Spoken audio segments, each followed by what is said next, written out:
Alors l'Argus nous a concocté un tableau des voitures électriques dépassant les 500 km d'autonomie, ça c'est bien. On va regarder du coup le fameux tableau. Alors premier MG, Mercedes pardon, EQS 450+, 667 km. Volkswagen ID7 Pro, 588 en deuxième. ID7 Tourer Pro S. Alors c'est selon leur mesure à eux, hein. C'est pas le WLTP, hein. C'est en usage routier, c'est bien précisé.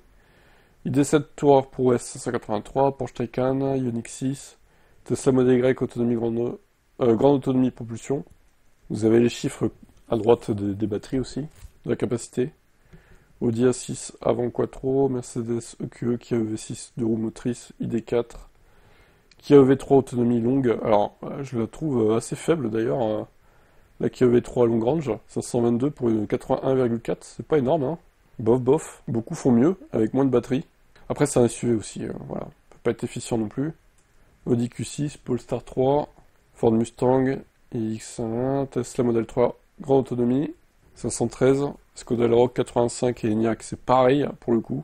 Et le Scénic, oh, le Scénic est très mal placé, hein. 20e avec 87 kWh. C'est décevant quand même. Alors, ils ont aussi mesuré l'autonomie sur autoroute, mais ça, on va le voir dans une autre vidéo.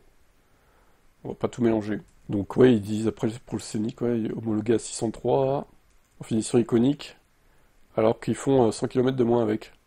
Sur route, hein, on précise, c'est vraiment des consos sur route tout ça, hein.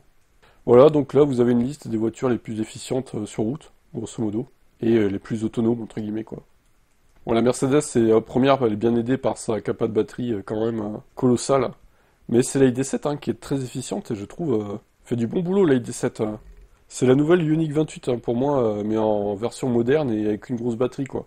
ID7. C'est, ouais, franchement bien joué, quoi. Parce que même la Ioniq 6, vous voyez, elle consomme plus. Elle a 14,3 au lieu de 13. Par contre, attention, il faut bien choisir la ID7 Pro et pas la Tourer, par exemple. Mais voilà, c'est bon à savoir hein, tout ça. Allez, on se retrouve pour une autre vidéo concernant les autoroutes.